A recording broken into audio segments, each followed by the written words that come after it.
meeting is being recorded. Welcome, everybody, to Boston 9/11 Truth. Today is March 6th, 2024, and we have a guest speaker tonight, John Wyndham. You mean 25? 2025. Thank you very much, David. And one year is blending into another. Yeah. And we have a very special guest tonight, John Wyndham. But before we go to John, I did want to mention that everybody is to stay muted during his talk.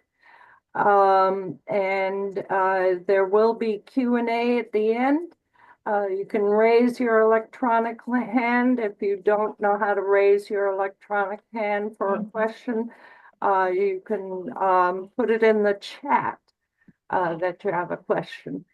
And during the meeting and the question and answer period and following the question and answer period during our agenda, everyone is to be civil. You all should have received your terms for joining the Boston 9/11 call, which is verbiage is kind of long during the meetings, all to use polite decorum and expected to be respectful of all other participants. No personal attacks are allowed. Of course, disagreement and debate is allowed as long as the content, not the personal, is confronted. Voices to be kept at the speaking level of sound, no shouting, and no one interrupts one another. It goes on, but I think you get the idea that this is a civil discourse, and we're all to respect one another, even if we have difference of opinions. And any violations will receive a warning. And if the warning is not heeded, you will be booted from the call. So without further ado, I do want to introduce our next speaker, John Wyndham. Sorry, admitting people multitasking. John Wyndham has a BA, MA, and PhD in physics from Cambridge University, my daughter's alma mater. He did postgraduate work at Cavendish Laboratory under Anthony Hewish and Martin Ryle, two scientists who share the Nobel Prize for Physics in 1974. After obtaining his PhD in physics, he was a research fellow in radio astronomy at the California Institute of Technology and was the assistant professor of mathematics, physics, and astronomy at Pepperdine University. Spent most of his working career as a principal educator specialist at Digital Equipment Corporation, Compaq Computer Corporation, retiring in the year 2000. He was formerly coordinator of scientists for 9/11 Truth.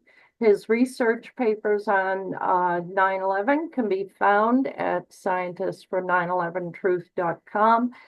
His most recent paper on 9/11 is Peer Review in Controversial Topics, a case study of 9/11. And the link for that paper went out to this invite. 2020, he turned his attention to the ongoing pandemic by writing letters to local newspapers and state and federal legislatures. In 2023, he published his first paper on the subject, Are COVID-19 Vaccines Designed for Depopulation?, in the International Journal of Humanities, Social Sciences, and Education, Volume 10, Issue 7. And the link to that article also went out to this invite. I do want to state a disclaimer that The views of our speaker, the thoughts, views, and opinions expressed by the speaker are his own and do not necessarily represent the views, thoughts, and opinions of Boston 9/11 Truth. The material information presented here is for general information and educational purposes only. The Boston 9/11 Truth name and all forms and abbreviations are the property of its owners, and its use does not imply endorsement of or opposition to any specific organization, product, or service. The Boston 9/11 Truth Group aims to inspire and promote action by truth advocates who support them and their efforts. And again, without any further ado, John, your topic tonight is where the Boston 9/11 Truth Movement is going. Have I got that correct? Oh, no. It's the state of the 9/11 Truth Movement. Thank you. I'm looking at the whole thing. All right. Okay. Well, thank you. Welcome. So go right ahead, John. Explain the state of the Boston 9/11 Truth Movement. Okay. Thank you, Susan, for that introduction. Good evening, everyone. I want to thank Susan Surfer and Boston 9/11 Truth for their invitation to be a guest speaker on this Zoom meeting. My thanks to all of you who are attending. This is my first public appearance in a 9/11 Truth group since the conference on the 9/11 Pentagon evidence in Denver in 2019. Apart from some activity as a board member of Scientists for 9/11 Truth, I have spent the past almost 6 years doing other things. During this period, I turned my attention to the COVID-19 pandemic and published one paper on the subject. What brings me back to activity in 9/11 Truth at this time is the recent election of Donald Trump as 47th President of the United States. In this talk, I have included many references and links which you can examine in my talk, which is posted on my Scientist member page.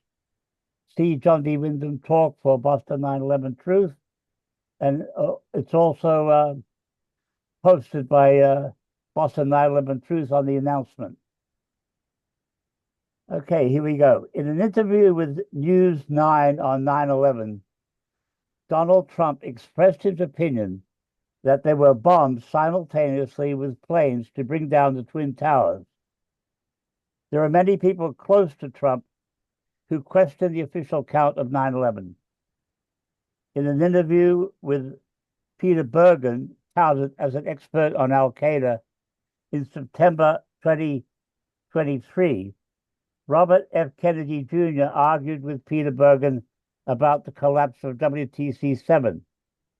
Kennedy doubted the official story of the WC-7's collapse. On July 5, 2024, Robert F. Kennedy wrote in an email, "My take on 9/11, it's hard to tell what is a conspiracy theory and what isn't. But conspiracy theories flourish when the government routinely lies to the public. As president, I won't take sides on 9/11 or any of the other debates, but I can promise you that I will open the files and usher in a new era of transparency." There are many others close to Trump who also question the official story of 9/11. His re-election offers a real possibility that the truth about 9/11 will come out and be universally acknowledged by our nation. This is the goal for which we in the Truth Movement have all been working. But I don't think this will happen right away. Trump's avowed goal is to bring down the deep state, and he's very busy right now doing that. While that's happening, we have the time to assess the present state of the 9/11 truth movement and to bring our activities into order and up to speed so that we can support the public acceptance of the truth about 9/11. What I am proposing specifically is that we in the 9/11 truth movement do the following: repair and refurbish our major websites if necessary, resolve our differences where possible, particularly the divisive Pentagon issue, undertake a concerted effort to publish sound scientific papers in respected journals, and write letters to the editor and opinion pieces in our newspapers. It was suggested many years ago that the best way for our movement to go forward was to publish papers in mainstream journals. Our movement has done that to some degree against much opposition. The climate for publication may now have changed. There may be many thousands of scientists in our universities, plus others who would now speak out if it was safe to do so. The suspicious deaths of Barry Jennings, Danny Juenko, Dutch demolition expert, and others show clearly that it has not been safe in the past. I think the 9/11 truth movement has been under surveillance from its inception. For example, about 10 years ago or so, Scientists for 9/11 Truth was threatened with legal action if it did not remove a certain photograph from its website. The photo showed the outside perimeter columns of one of the Twin Towers still standing with no signs of a pile driver mound of rubble. This photo shows clearly the fallacy of the government account of the collapse of the Twin Towers. Where is the pile driver? It's just not there.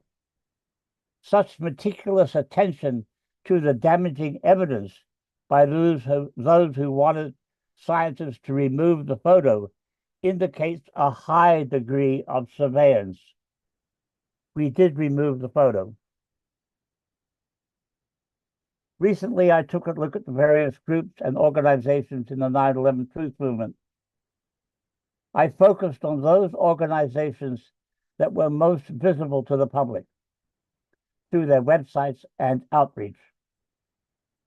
I did not consider the local truth groups, such as Boston 9/11 Truth, of which quite a few still exist.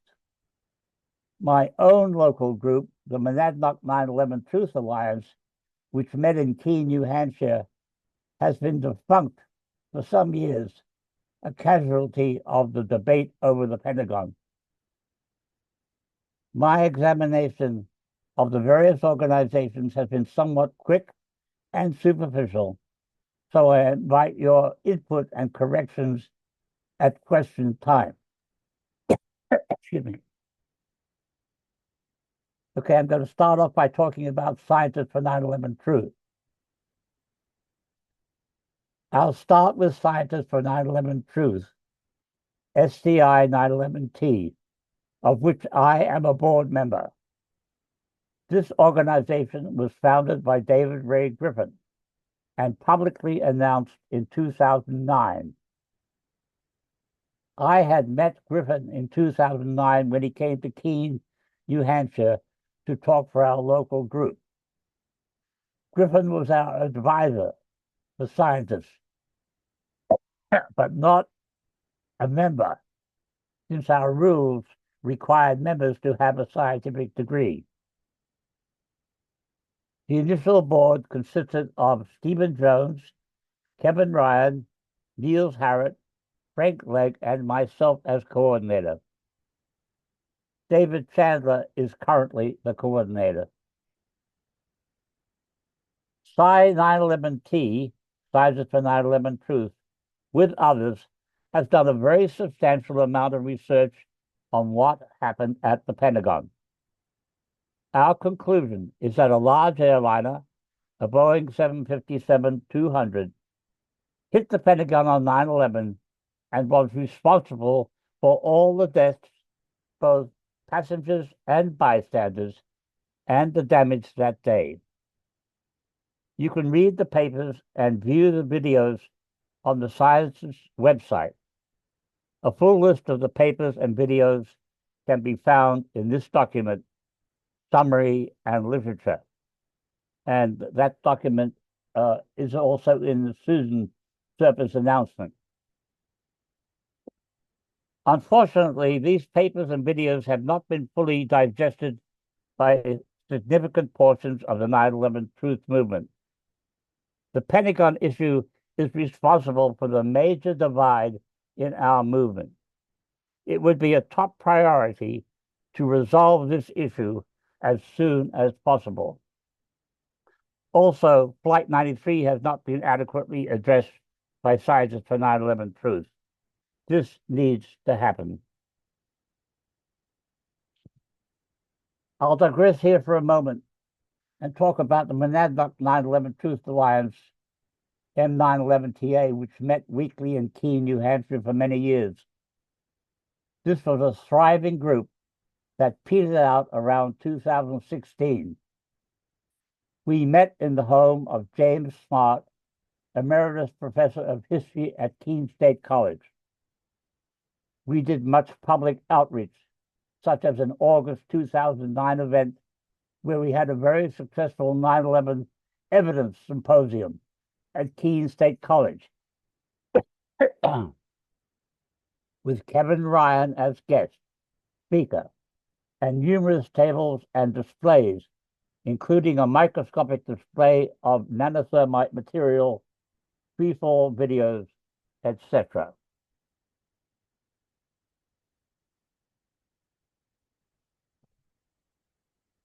We hosted many speakers such as David Ray Griffin, Kevin Ryan, James Fetzer, and Richard Gage. While Willie Rodriguez, who was a janitor in the North Tower, WTC-1, and reputedly the last man out, came and talked at nearby Franklin Pierce College.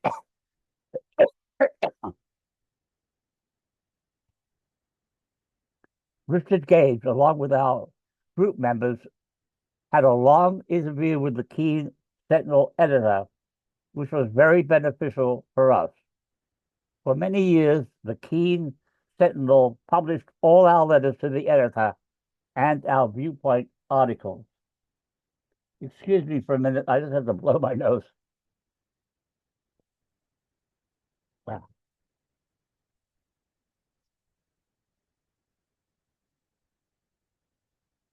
Right. In 2007, our group had agreed not to discuss the Pentagon issue, which was crippling the movement at that time. This decision kept us together as a vibrant group. By around 2015, our members had dwindled somewhat. We were doing regular local TV shows on 9/11, during which viewers could call in. On one show, one of our members expressed the opinion that the Pentagon was not hit by a large plane. Soon we had a call-in or email from a gentleman who stated that his close relative had been outside the Pentagon on 9/11 and had watched a large plane as it impacted and disappeared into the Pentagon. As part of my research with other scientists, I had published several papers on the Pentagon by that time. I felt obliged to inform the caller that, according to my and others' research, he was correct. A large plane had impacted the Pentagon on 9/11. That marked the turning point at which our group crumbled and finally disappeared. Getting back to Scientists for 9/11 Truth, the Pentagon became a divisive issue even before our organization and website was announced. We had hired a young lady who lived in Paris as a webmaster. She developed a website which had graphics on the home page in which we could showcase scientific papers by our members. There were papers on the Twin Towers and on WTC-7. For the Pentagon, there was only one published paper from which to choose, a paper by Frank Legg, published in the Journal of 9/11 Studies, titled What Hit the Pentagon? Misinformation and its Effect on the Credibility of 9/11 Truth. In the paper, Legg wrote this: the major hypothesis is that various groups within the 9/11 Truth movement are strongly asserting contradictory views on the Pentagon and thereby weakening the credibility of the movement as a whole. The damage is exacerbated if the supporters of these views not only disagree, but also continue to attack one another. The minor hypothesis of the paper is that there is no scientific proof that a Boeing 757 did not hit the Pentagon. Legg did not try to force his point of view. His paper was very open-minded. Nevertheless, I was immediately asked by some scientist board members to remove Legg's paper from our homepage. I refused to remove the paper, Legg's paper, and this set in motion a division in scientists even before the website was announced. Okay, now I'll go on to the next organization. I'm going to talk about Architects and Engineers for 9/11 Truth. I'd like you to note there are old versions of this website with outdated information. For example, https www.ae911 truth, where there is a zero after www. So be careful not to stumble into any of these.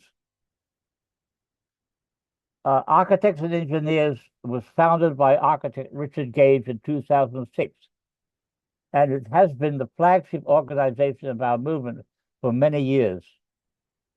Most of us in the movement have signed this petition for a new investigation of 9/11. AE9/11 Truth focuses on the building destruction in New York City and has no official position on the Pentagon or other issues. AE9/11 Truth is fully up to date on the opportunities presented by the Trump administration for revealing the truth about 9/11. Everyone should watch Andy Steele's 9/11 free-fall Zoom meeting with Kurt Weldon, former Congressman, Roland Engel, chairman of the board of AE9/11 Truth, and J. Leroy Halsey, who made a definitive study of the destruction of WT-7 at the University of Alaska. This Zoom meeting, the one I just mentioned by Andy Steele, was recorded after the election, but before the Trump administration took over. Kurt Weldon has a lot of experience with fire safety. Go to the AE9/11 Truth website and see Congressman Kurt Weldon leads charge for an unbiased 9/11 investigation. For the Halsey study of 9/11, see a link that I put there. Weldon talks with great passion on how 9/11 might have been prevented if the work of Abel Danger and Lieutenant Colonel Anthony Schaefer had not been suppressed.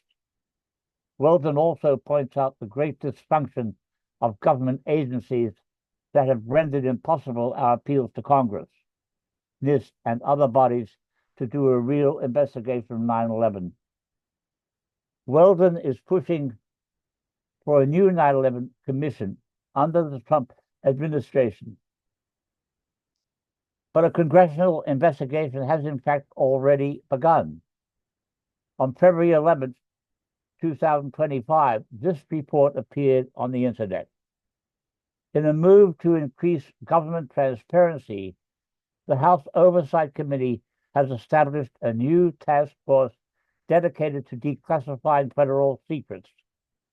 The task force, led by Congressman Anna Paulina Luna, Republican Florida, will investigate a range of high-profile issues, including the assassinations of John F. Kennedy, Robert F. Kennedy, and Dr. Martin Luther King Jr., as well as unidentified aerial phenomena, UAPs, the Epstein client list, the origins of COVID-19, and the 9/11 files.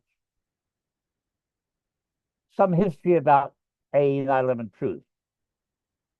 Richard Gage separated from AE 9/11 Truth after making off-topic comments about the COVID-19 pandemic. You can read Gage's account of this separation on his website, Richard Gage Unbleached. See www.richardgage911.org and scroll down to the section, I am now flying solo. AE 9/11 Truth had been working with Spike Lee on a good opportunity for the 9/11 Truth movement to reach a mainstream audience. It would have aired as the final segment of Lee's video documentary miniseries, New York Epicenters, 9/11 and COVID, that was aired by HBO on September 11th, 2021. But the segment was canceled, according to Lee, by powers above him. It was not necessary because of Gage's off-topic comments. The deep state had every reason to cancel because of the 9/11 truth material in the segment. You can read what Gage is reported to have said in these links. According to this reporting, Gage in the past year said on various podcasts that COVID-19 is a deep state hoax and false flag event that has been perpetrated by an increasingly restrictive and tyrannical government that has locked us into our own homes and kept us in isolation from each other with distance and masks and poisoned us with vaccines that are going to kill us. From my own research, what Gage is reported to have said is true, but many citizens in our society are not ready to look into this or accept it. The truth about the COVID-19 pandemic and the vaccines is coming out only gradually. With RFK Jr. in the Trump administration, this coming out should accelerate. My first paper on the COVID-19 vaccines was published in July 2023. You can read it here. It shows the development of the COVID-19 vaccines was a project of the United States Department of Defense. Part of my conclusion reads as follows. The approach of the DoD with lockdowns, mass vaccinations, and suppression of all alternative responses to the pandemic is not consistent with a humanitarian purpose. The development and testing of a safe and effective vaccine takes many years. The willingness of the U.S. government and the Department of Defense to continue a program of mass vaccination with experimental COVID-19 vaccines, despite the overwhelming evidence of harm, is in itself proof of malicious intent. This paper began with a question embodied in its title: Are COVID-19 vaccines designed for depopulation? Based on the evidence presented, the author asserts that the answer to this question is yes.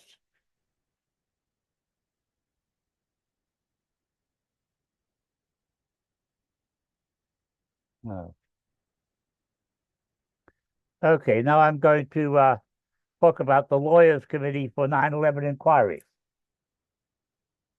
The Lawyers Committee.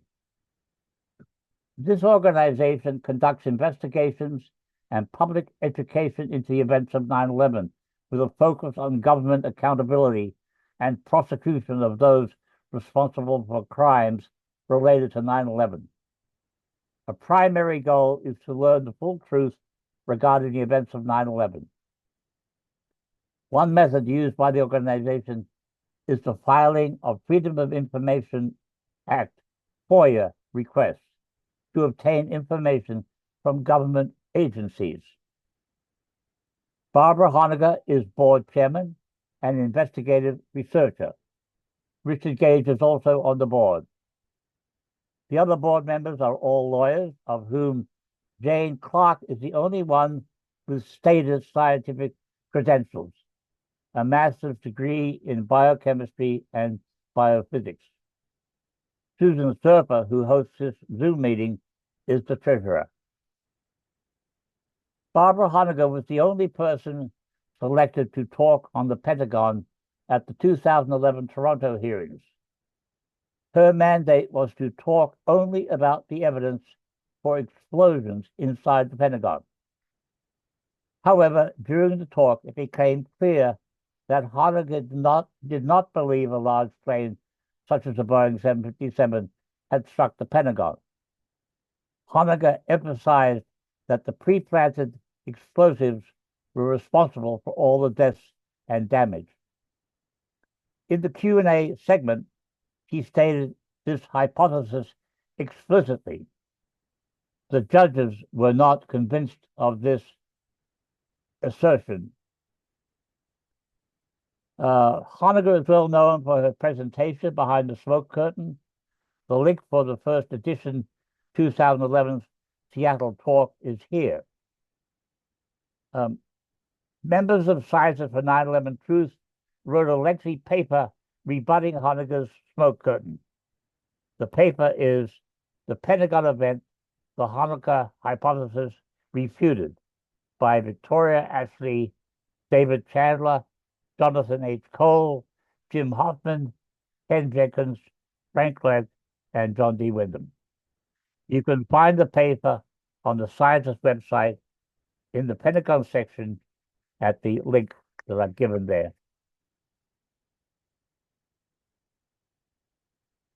I queried the Lawyers Committee through their website contact page asking this question. My recollection is that the U.S. Attorney would not present the evidence to the grand jury, effectively blocking any further litigation. Can anyone confirm this? I received no reply after several days and then discovered from Susan Serpa that the site had webmaster issues the past several months, causing a delay in responding to questions through the website. Through Susan, I was able to contact the Lawyers Committee board and received a detailed reply to my question. Here's a brief summary of the board's reply. If you would like to see the complete reply, send me an email. In July, this is a reply from the board about my question. In July 2018, the Lawyers Committee for 9/11 Inquiry, LC 9/11, together with co-petitioners, including architects and engineers for 9/11 Truth, and individuals including Buck McIlvaine and first responder firefighter Christopher Gioia, submitted a petition to the special grand jury by way of the United States Attorney for the Southern District of New York, asking that the dispositive evidence presented in the petition of the detonation of pre-placed explosions at the World Trade Center in New York City on the morning of 9/11/2001 be conveyed to and considered by the grand jury. On November 7, 2018, the U.S. Attorney's Office replied stating it would comply with the provisions of 18 U.S.C. 3332 as it related to LC 9/11's submissions. Hearing nothing for some time, the Lawyers Committee asked whether or not the petition and evidence had been forwarded to the grand jury. The U.S. Attorney's Office replied that they could not disclose that. The Lawyers Committee then sued the United States Attorney, asking for disclosure and submission of the petition and evidence to the grand jury. The district court dismissed the case, concluding that the plaintiffs lacked standing to sue. The Lawyers Committee appealed to the United States Court of Appeals for the Second Circuit, which affirmed the lower court's ruling. The court also ruled that none of the plaintiffs had established that they had been constitutionally injured. The Supreme Court declined to take up the case, leaving the decision of the Court of Appeals as the final decision. So we don't know if the Lawyers Committee petition and evidence were delivered to the grand jury. In the conclusion of their answer to me, the Lawyers Committee board says this: given the change in administration as of January 20th, 2025, and the fact that per an executive order of President Trump, a new House task force is to be formed to declassify and release federal records, including those related to 9/11, it may be possible to reopen the issue with the U.S. Attorney for the Southern District of New York.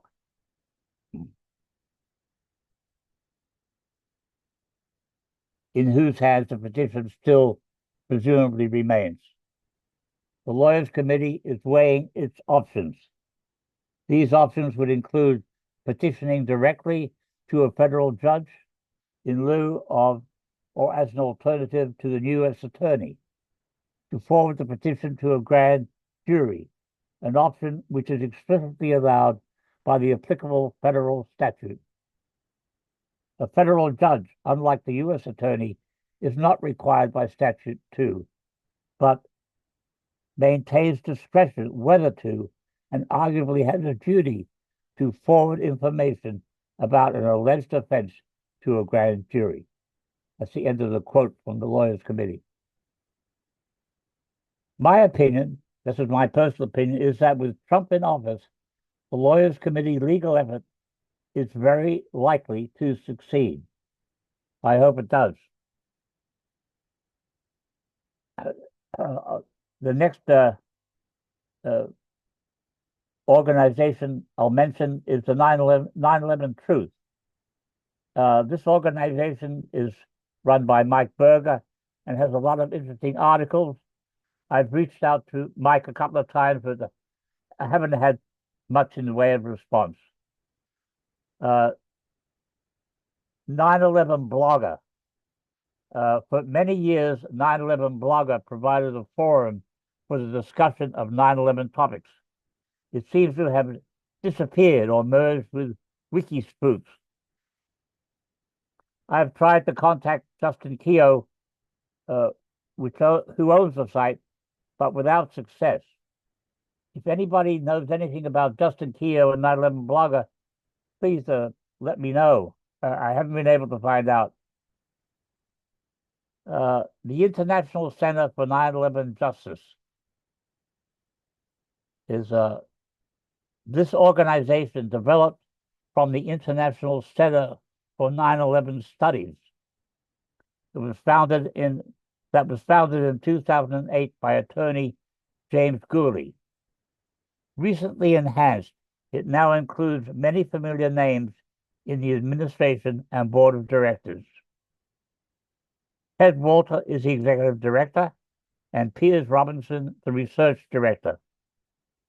The board of directors consists of James Gooley, David Chandler, Marilyn Langlois, Kevin Ryan, and Elizabeth Woodworth. Graham McQueen, now deceased, was a board member. The Journal of 9/11 Studies, formerly a standalone organization founded by Stephen Jones and Judy Wood in 2006, is now managed by the Center. The journal states that it accepts submissions from all researchers, including those not directly affiliated with the center. I recently submitted a comprehensive paper on the Pentagon and 9/11, which was rejected without being processed or reviewed. The center also hosts a non-peer reviewed debated topics forum that publishes evidence-based papers and responses on long-debated questions in the 9/11 research community. Again, my submission to the forum of a short paper summarizing the papers and videos on the Pentagon produced by Scientists for 9/11 Truth and others was rejected by the forum. Where the Pentagon is concerned, the policy and methods of the forum appear to be those established by David Ray Griffin, who passed away in 2022. Griffin did monumental work organizing the 9/11 Truth movement and documenting the events of 9/11. But he was not a scientist. Like many other 9/11 researchers, Griffin got the Pentagon wrong. The website appears to be under the influence of Griffin's followers and seems unable to process the Pentagon evidence in the time-honored method of peer-reviewed papers in reputable journals. David Chandler and Wayne Costi are making attempts to present the Pentagon evidence in the Debated Topics Forum. At the moment, the center's website features an excellent article by Ted Walter, former congressman. The name of the article is Former Congressman and Firefighter Kurt Weldon to Push for Presidential Task Force to Reinvestigate 9/11. Okay, that's the end of what I had to say about the International Center for Justice. I'll now talk about Richard Gage Unleashed, www.richardgage911.org. Richard Gage established this freewheeling website after separating from architects and engineers. It has a tremendous amount of articles, interviews on 9/11 and other subjects, such as COVID. On the Pentagon issue, the site offers articles on all major Pentagon hypotheses without taking sides on any of them. To find these articles, click Contact Us and enter Pentagon in the Search This Website box. Next, I'll talk about the Truth Action Project, TAP.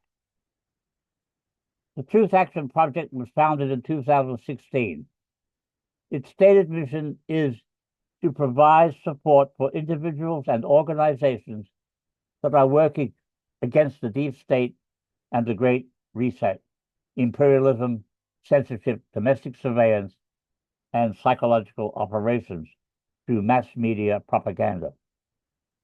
There's a wealth of material here. There are videos on COVID-19, for example. Is COVID-19 a bioweapon? That's one of the articles they have. That weapon that supports my conclusion about its origin and purpose. There seems to be no information about the Pentagon on 9/11. On its stance on controversial issues, TAP has this statement: America has always been a land of deeply held, contentious opinions. Lincoln spoke at a time when America was engaged in a horrific civil war. If we wish to avert another civil war, we must avoid polarized discourse, listen respectfully, and learn to engage in respectful discourse, recognizing that we are all citizens of one country and one world. Now I'm going to wrap up my talk.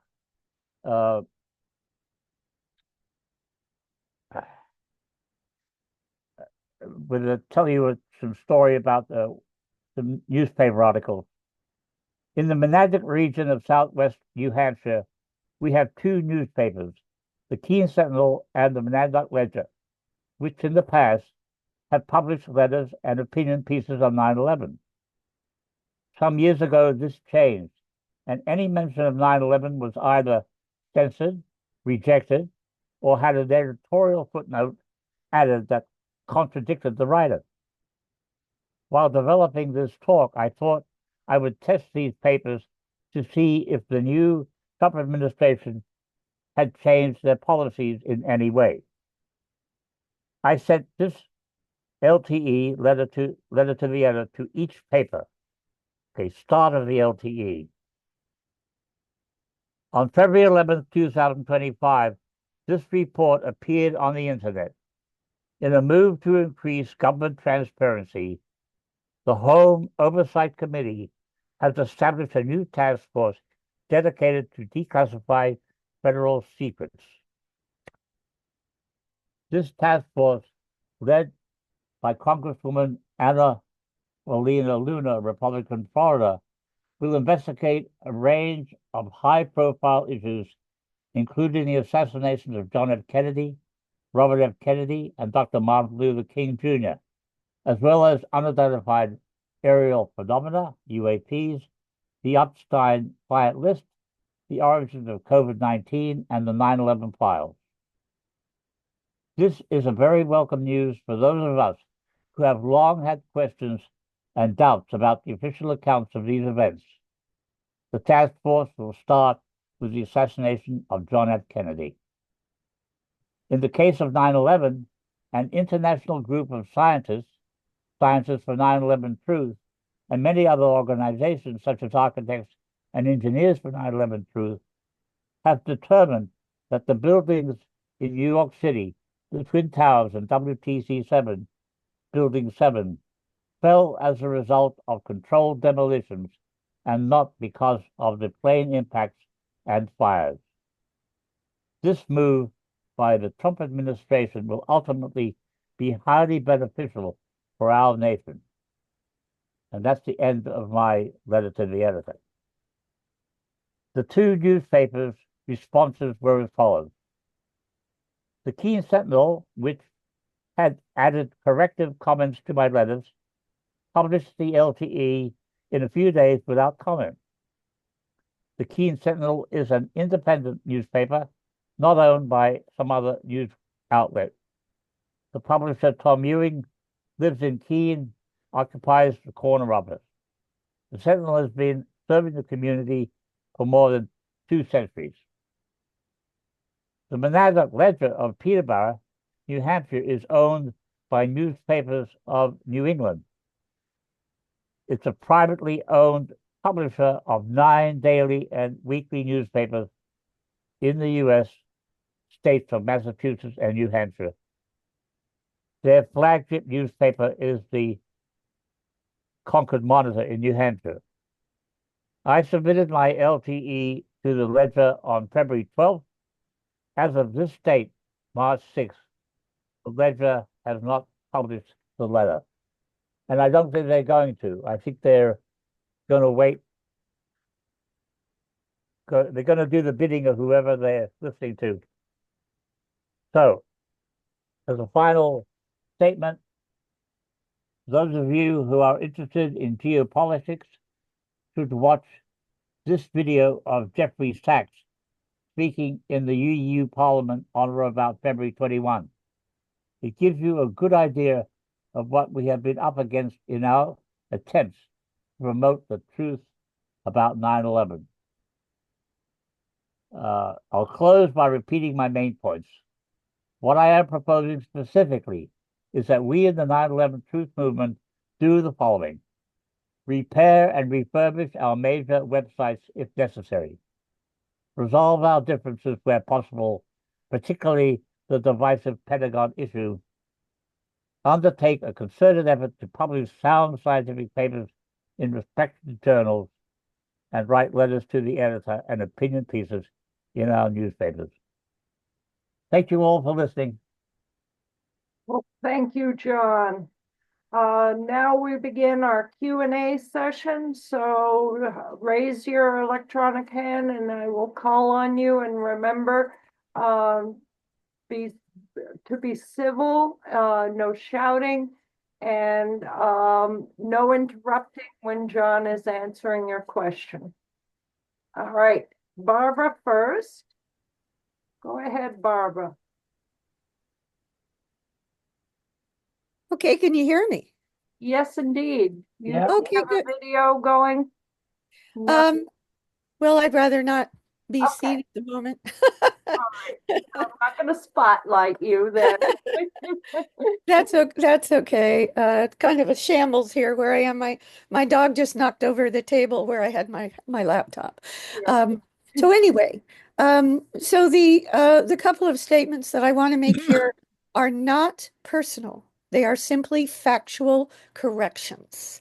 All right, first off, Dr. Wyndham made a number of incorrect statements. Now, I understand. I'm going to give him the benefit of the doubt that he believes them, but they are not correct. At the Toronto 9/11 hearings, he stated that even that I was requested to only respond to evidence of explosives at the Pentagon on 9/11, whereas that is correct. I was explicitly asked my opinion on the question of whether a large plane or any plane impacted at the official story impact point by the panel of experts in the Q's and A's after my presentation. And because I was asked by the organizers of the event who were sitting at a table to the left of the podium where I was standing and speaking, I turned to them and I asked explicit permission to answer the question. They granted it verbally to the audience. I then answered the question according to my best understanding and years of research on the Pentagon. And I said, yes, there was a large plane destruction at the Pentagon, but please go to my Behind the Smoke Curtain documentary, and you will see that though there was a large plane destruction, it wasn't Flight 77. It wasn't at the official story alleged impact point. It was about 120 to 150 feet further to the left or north along the west wall, in the area of the heliport, between the heliport and the wall. It was destroyed there before it would otherwise have just hit the wall. And this happened not at the official story alleged impact time of 9:37 and 46 seconds, but 5 minutes and 16 seconds earlier at 9:32 and 32 seconds. So I answered that question with explicit permission. The last thing I want to say is that for years, Dr. Wyndham, for whatever reason, has intentionally misstated my position at the Pentagon, including in the paper by himself and Victoria Ashley and others that are on his Scientists for 9/11 Truth website, in which he makes the false claim, which he knows better, that uh, my entire findings at the Pentagon in my documentary Smoke Curtain. He also just misstated on this call that it was my statement that my entire hypothesis and findings at the Pentagon is simply pre-placed explosives. This is not true. He knows it's not true. My position at the Pentagon, based on the evidence in my documentary Behind the Smoke Curtain, is very clear. It's very explicit in 2.5 hours. And that is that there was a large plane destruction. It wasn't Flight 77, not at the time or place on the wall that the official story states. Something else caused the large hole that the official story and the Wyndham Group, Chandler Group, etc., claims was the large plane impact point, that is not the case, but that there was a large plane destruction at the Pentagon. So I think that it's important, if we're going to have respect for each other and address our positions and our findings, that we at least state what the other party states. All right, thank you very much. Do I reply then? Yes, go ahead, John. Well, thank you, Barbara, for explaining your position. I didn't mean to imply that you didn't follow the rules that were laid down for you at the Toronto hearings. I think you did. I simply wanted to point out that when you brought out your position, that the judges were not convinced. That was my main point there. If I could respond to that, I went up Yep. to the table at their request to the panel, and they were incredibly positive about what I had said and wanted to know, even expressed after I answered their question about a plane at the Pentagon. They said, "Why don't we know about this?" And I said, "Well, you do now." And then I went up afterwards and interacted with them at length afterwards, one on one. Okay, well, thank you. I have nothing more to say. Thank you, Barbara. Thank you very much for listening. Um, I'm gonna go next real quick. I think you misspoke earlier, John, in your presentation when you mentioned Judy Wood. Did you mean Elizabeth Woodward? No, the Journal of 9/11 Studies was founded by Stephen Jones and Judy Wood. Oh, really? Yes. Okay. Okay. Yep. It's news to me. Not Elizabeth Woodworth. No, Judy Wood. Oh, Uh, she has been. She's written a large book. Um, one of the things she's noted for, she points out the toasted cars, right. which I think needs looking into myself. Yeah, Judy Wood's not the same as Elizabeth Woodworth. No, I know they're not the same. I just was surprised. I didn't know she was involved. All right. Yep. Next we have David Chandler. Go ahead, David. Now, can you hear me? Yes. Yep. Okay.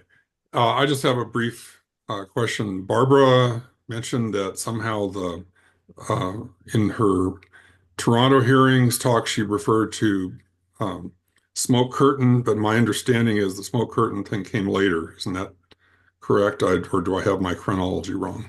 That's I don't think correct. the smoke curtain business existed then. The main thing I remember from Barbara Honegger's stuff at the Toronto hearings was it claimed there were multiple exit holes instead of the C-ring exit hole that's in line with the damage. There's some others that she was thinking were exit holes. I don't know if I mean that was one of the things that I would recall from just from memory from back then. Anyway, that's really all. And I posted a number of responses to Barbara Honegger's stuff in the notes if you want to follow that link. Okay, that's all I wanted to say. Yes, when I Thank you. have the Rumble recording of this, I will include the chat as well. Okay. Did you have a more of a response, John? To David, what David says? Yes. No, I agree with what David says. The smoke curtain came after, I believe, came after the Toronto hearings. Okay. Next up, we have David Schlesinger. Go ahead, David. Yes, just a quick remark. Because you mentioned Barry Jennings, because you mentioned Barry Jennings, I do have a website on Barry Jennings. I have evidence that Barry Jennings is alive, but because it's not in his interest to be found, I'm not telling people where he is. I also want you to know that I have found phone numbers for Justin Keogh. So if you'd be Wonderful. I posted my phone number in the chat for you, John.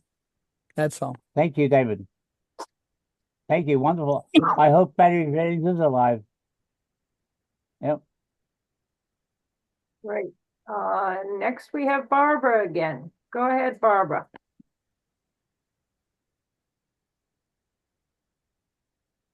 Are you there, Barbara? Yes, yes, I am. Can you hear me? Yes.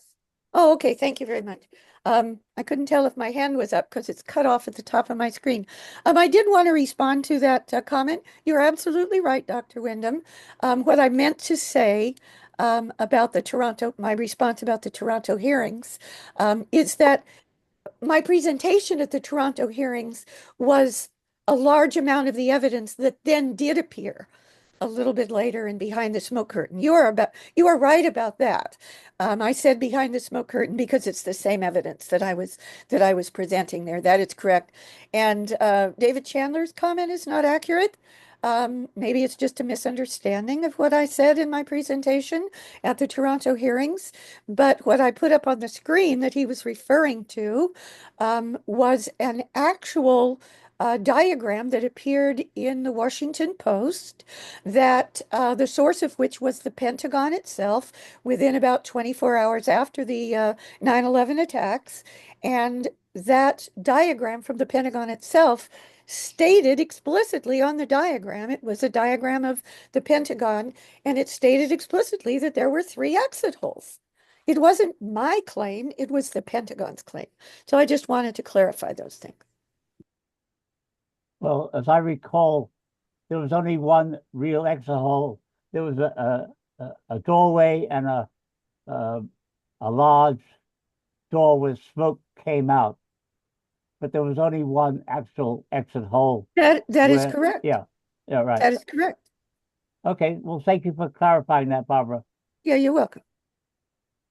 All right, next up we have Mike Cook, who couldn't raise his hand electronically, but he put it in the chat. So thank you, Mike. Go ahead.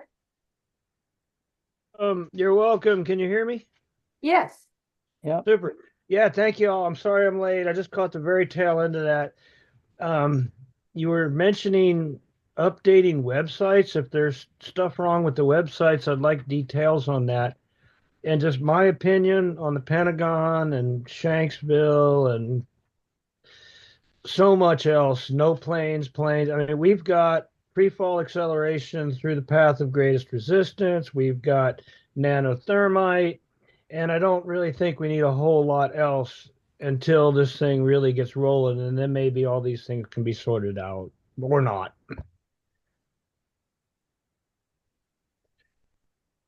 Well, thank you for your comment. You're welcome. Anybody else?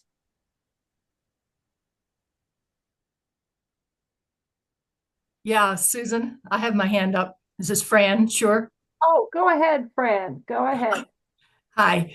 Yeah, I have a comment and then a question for John, I guess, or anyone. I guess the comment is about, I so understand John's desire, your desire, John, to have resolution about the Pentagon. I mean, what a mess it's been, and what a controversy it has been for 2 decades now. And it makes us look silly, you know. But I'm pretty sure that we're not going to have a resolution on the Pentagon looking at the history of the 9/11 truth movement. However, I think it is very important to get the best scientific analysis of what happened at the Pentagon out there. And so far, I'm seeing some good stuff on the debated topics forum at IC 911. The reason, and so we have a place. So if there really is a real investigation into 9/11, that we can point people to the best scientific evidence. And again, right now I'm seeing it, the debated topics forum with people can present their papers there. So that, personally, I think that the whole idea that no plane hit the Pentagon is laughable to anyone who was there and witnessed the plane there. And we know people were there and saw that, So, and anyone, I just think it's laughable to people who were there at the Pentagon or went and visited the Pentagon after the plane hit. But, I don't think we're going to resolve it within this movement. We just need to get the best scientific evidence that we can point people to. So that's my comment. The other thing is a question. I am cautiously hopeful about a possibility of a 9/11 investigation by the Trump administration, but cautiously. What I'm wondering about is in the statement, they say they want to open the 9/11 files. What does that mean? Is it what files are they talking about? uh, I hope they'll be looking at the research that the 9/11 community has done. I'm hoping they'll look at the journal for 9/11 studies. I'm hoping they'll look at the debated topics forum. And I'm hoping they will be interviewing the researchers in this movement. Will they be doing that? Or is there some files in an FBI files that they're going to open and look at? I just don't know what that means. So I guess that's a question. If anyone knows what they mean by the 9/11 files, I'd like to know. I see Gene Laratonda raising his hand, so I'll put my mute on and he'll listen to Gene. Real quick, yeah, when Representative Luna mentions talking about the files, she mentions all the files that Trump's going to declassify. So Congress can't declassify anything. So they're just they would start subpoenas and investigations and all that jazz from the files declassified from the executive branch. Also, the document was finally completed. I want to say, in addition, John, thank you for everything that you said there. We are divided. We've often said that the Pentagon is probably the most controversial subject in the 9/11 truth movement. But one thing that's fantastic in this desire to get to Trump with a new presidential and independent presidential investigation, we've been in meetings where all the people that don't care for each other all came together under this umbrella. So we had Craig McKee, David Chandler, Roland, and Kamal, and Richard Gage, and Andy Steele, and all these giants in the 9/11 truth movement all came together, separated their differences or come together on their differences, and decided, this is the most important issue. And Kurt Weldon's driving it, and I think it's fantastic for the 9/11 truth movement. Yeah, and I just wanted to add in response to Fran's question. I mean, these are two completely separate initiatives, right? And they might cross paths eventually, who knows? But what Paulina Luna and James Comer are doing, that House Oversight Committee, they're talking about declassification of whatever they have. They're not looking at our stuff. That doesn't have to be declassified. That's been out there for years. And they can, so right now they're just talking about transparency, accountability, releasing everything that the government, the agencies, everybody has, supposedly. What Kurt Weldon is doing is a presidential commission that he's asking for that would be, in many ways, the opposite. It would be independent of any of those agencies and no politicians, no bureaucrats, no Congress people, nothing, because he has no faith in them at all.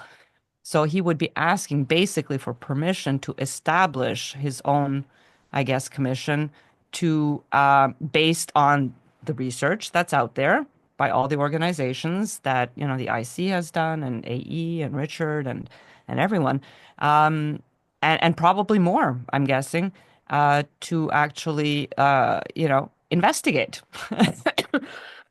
to see how what that research has come up with that contradicts the official narrative. So it's two very different things, but the declassification is really just whatever the government has.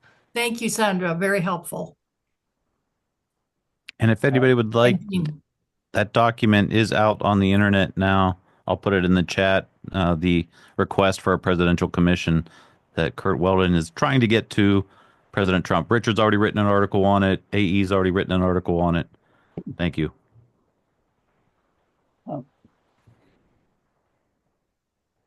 Go ahead, Barbara.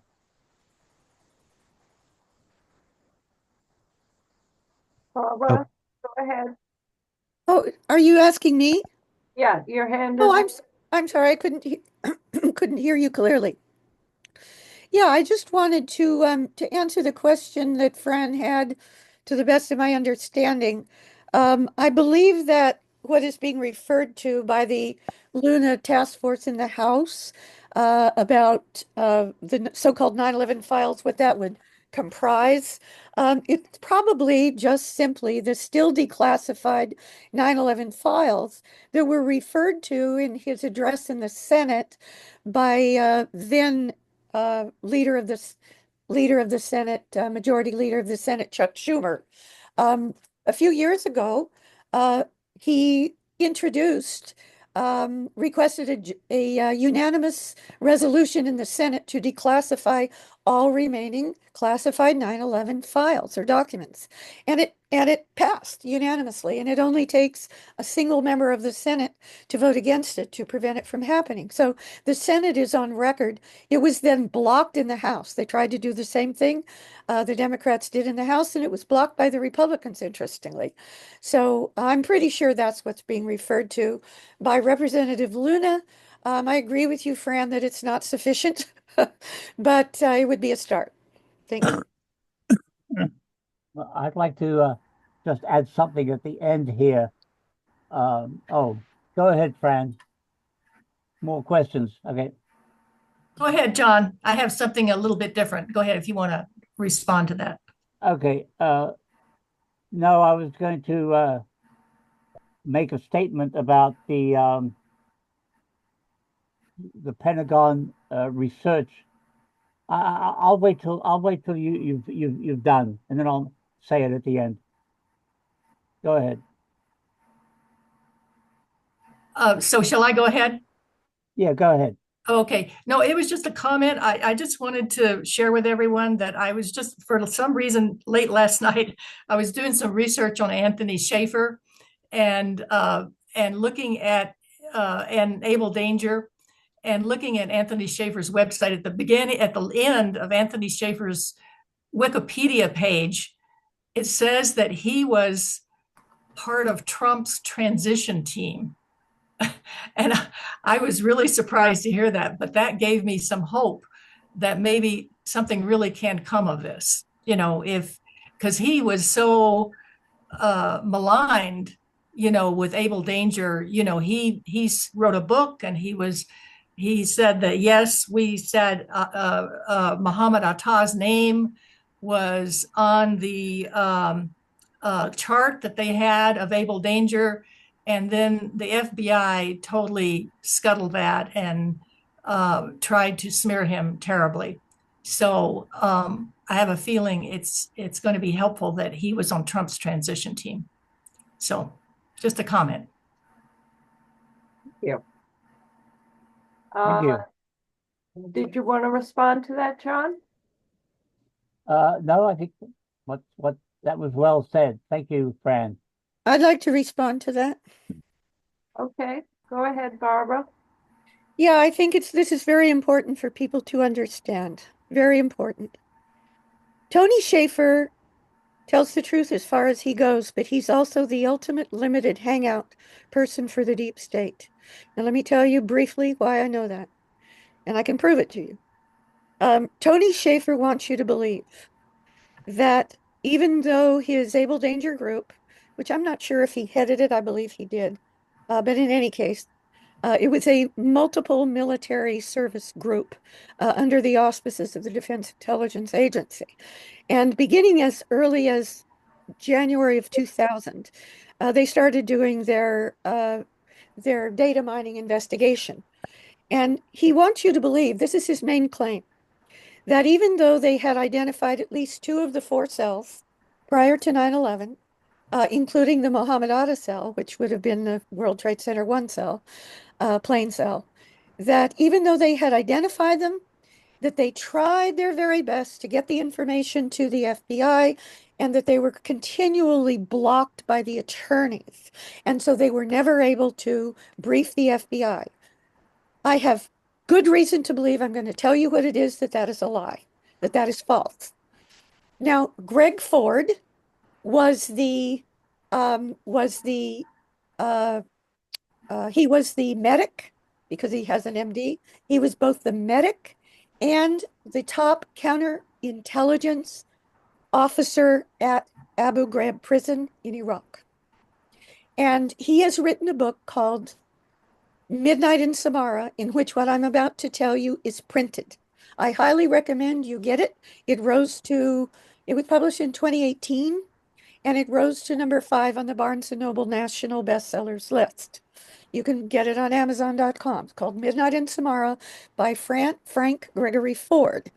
In this book, he reveals, and he's gone public with this, it's all over the internet. The Lawyers Committee has a sworn jurat affidavit of him stating this explicitly, raising his hand in front of a notary public here in California, where I was personally present. What he states in his sworn jurat affidavit and in his book, Midnight in Samara, is that in July of 2000, Tony Schaefer and two other top members of the Able Danger briefing team came to Fort Huachuca, which is the Army training base in Arizona, where he and about 35 others were receiving their certificates at the end of a training period of a few weeks to get their counterintelligence certification under the military.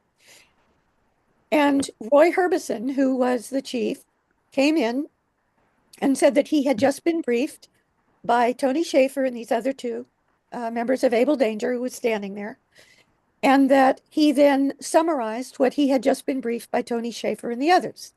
And that was that they had identified, beginning as early as January of 2000, at least two of the teams that they were training, flight training in the United States, including at the Pinal Air Base at Marana Airfield, just a few miles away. And that not that they might, but that they would hit the World Trade Center and select targets in the Pentagon within a minimum of 18 months, and that they had already briefed the CIA, the NSA, and the FBI.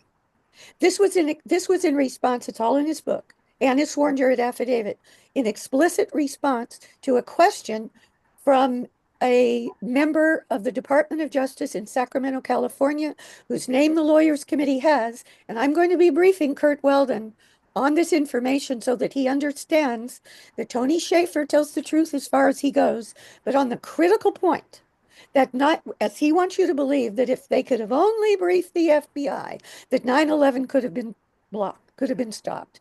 I do not believe that is true, and I'm going to be sharing that sworn jurat affidavit with Kurt Weldon. So thank you. Barbara, I just posted that sworn jurat affidavit you're speaking of in the chat for everyone to read. Thank you very much. You're welcome. I don't say I agree with it, but well, it's there. I'm not advocating for it. I'm simply telling you that there's a sworn jurat affidavit by someone who is there, and I have the name and have contacted the woman who is from DOJ in Sacramento who confirms what he says. And she asked the question, because she was from DOJ, and she asked the question of those Able Danger briefers at Fort Huachuca in July, 14 months before 9/11, in July 2000. She's the one who asked the question. She said, now, just a minute. You're from the military. You are not allowed by the Posse Comitatus Act, by federal law, to be going after these people in this country. That is up to the FBI and the Department of Justice. Have you briefed DOJ and FBI? And the answer was yes. Okay, thank you. Okay. Next we have, or did you want to respond, John? No, that sounds very interesting. Thank you. Okay. Next we have Al Magaletta. Go ahead, Al. Yeah, getting back to the Pentagon, I always ask this question: would the videos at the Pentagon be considered part of the files that might be released? I'm not sure whether that is part of what. Anyway, I don't know if anybody has an opinion on that, but I just keep thinking that there will have to be more videos than we've seen, and it would certainly solve a lot of questions. So I'm very much interested to know. That's all I got. Thank you. Could answer quick.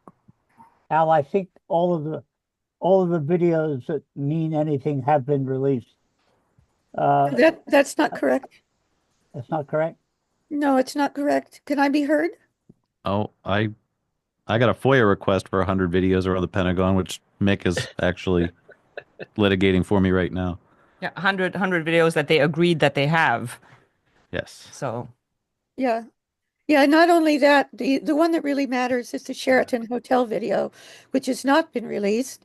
The video from the other hotel over by I-395, the name of it is escaping me at the moment. But anyway, the the roof security camera video was released years and years and years ago, and also the not just the two videos from the security cameras on those outdoor security cameras at the Pentagon, but also the roof camera at the other hotel over by I-395 was released, and it captures the moment of the big smoke cloud going up, which we infer was from whatever happened there that caused the big smoke cloud, which people who support the official story assumed, I think wrongly, was an attack by a plane at that time. But unfortunately, that was at 9:34 and 10 seconds.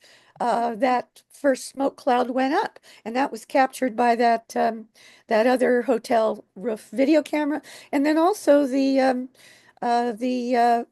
Citgo gas station camera captured, and it showed a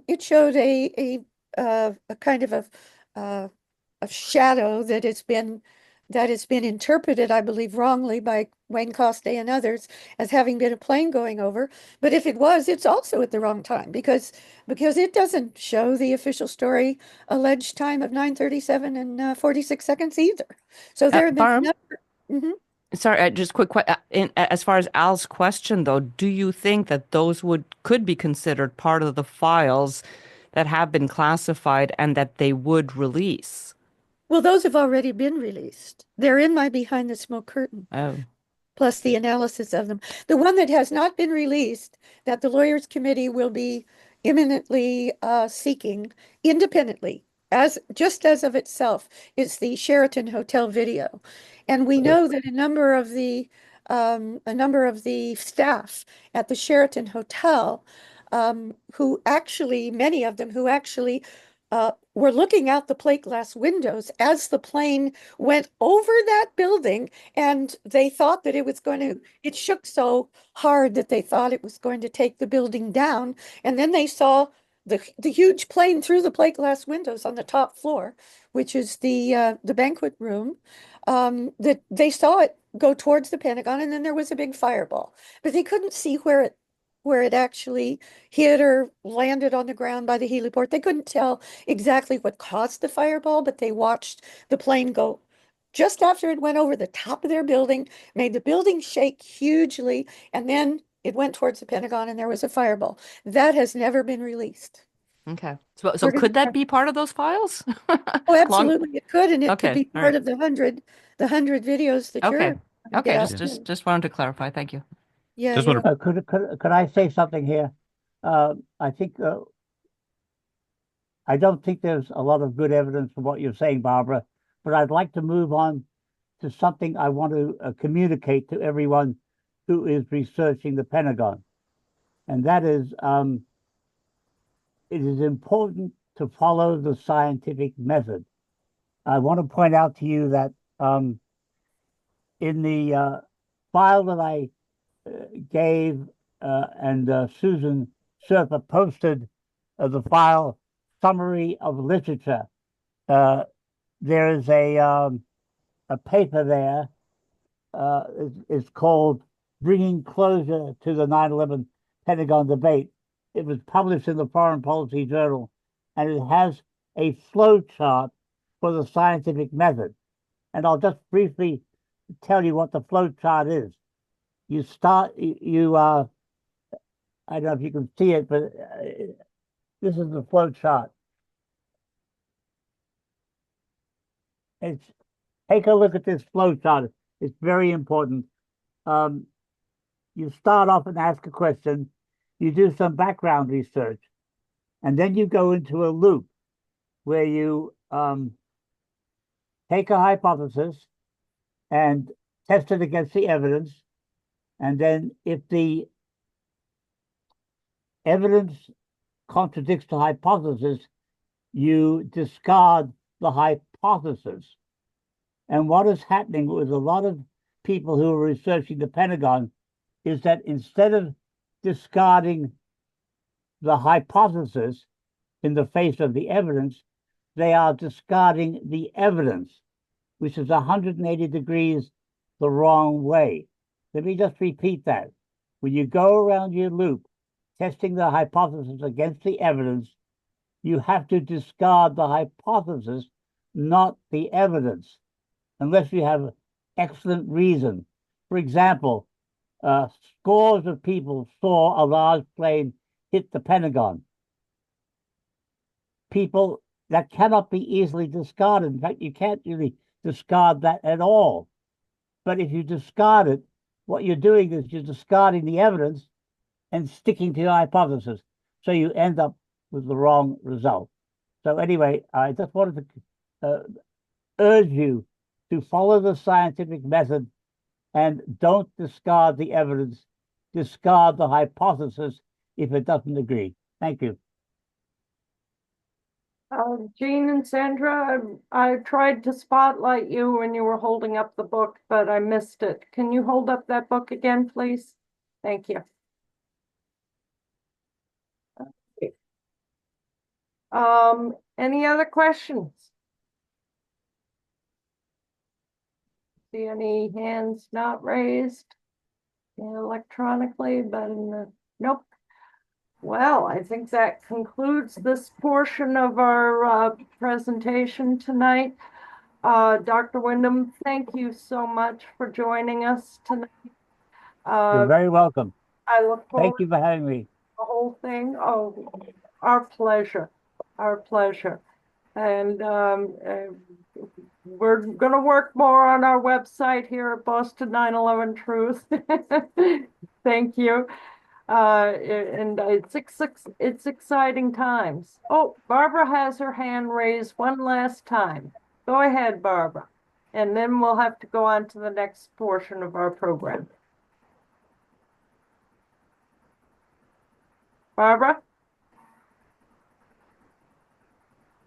No? Did you raise your hand by accident? Oh, can you hear me? Yeah, now I can. Oh, I apologize.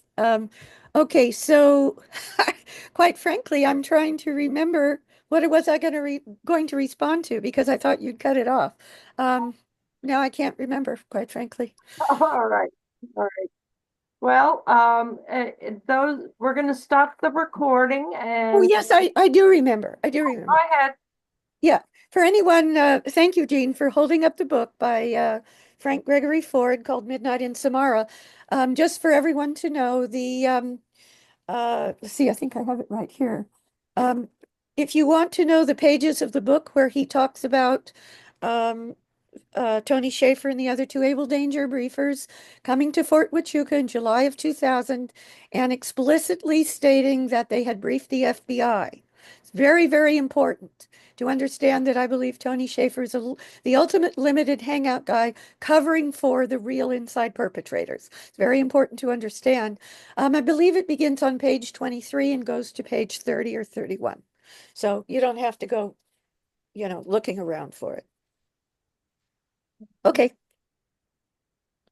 Any last words, John? No, thank you everybody for listening, and thank you very much for inviting me. Thank you, Susan and Al. Thank you very much. Sue, before you stop recording, though, I'd like to point out Dr. John Wyndham put out two papers. They're at ResearchGate. One's titled Peer Review in Controversial Topics, a Case Study of 9/11, written in 2017, and a second one in 2014 titled Ethics and the Official Reports About the Destruction of the World Trade Center Twin Towers, WTC 1 and 2 on 9/11, a Case Study. Thank you for those papers, Dr. Wyndham. You're welcome. With me also, so.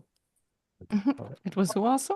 Oh, and Wayne Costi was on that as well. Sorry, Wayne. Oh yeah, Wayne was on that. Yep. Fort Huachuca is in Arizona, isn't it? That's correct. Yeah.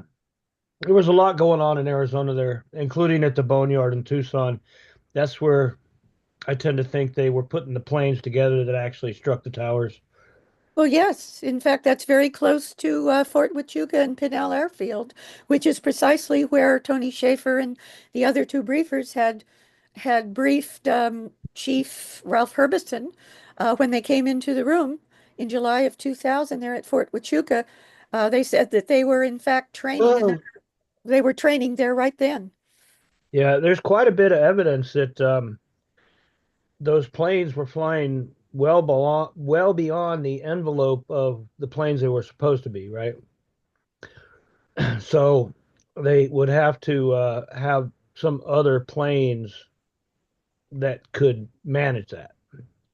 Or they weren't those planes, which is my finding. Well, exactly. They no, it's physically impossible for Boeing, whatever, 747, 67, 77, whatever, to fly at those speeds at that altitude. Way impossible, So, Which is the reason that it wasn't Flight 77 at the Pentagon. It was a rather large plane, but not that large. okay, we'll disagree on that. I don't think there was any plane at the Pentagon. That's fine. I don't care. Pentagon never going to be easy to get along. All right, well, that concludes our presentation for tonight. We're going to move along to our agenda items. You're all welcome to stay for the Boston 9/11 agenda items, but at this point, I'm going to end the recording. Thank you all for participating, and your very thoughtful questions, and for Dr. Wyndham, his remarkable presentation.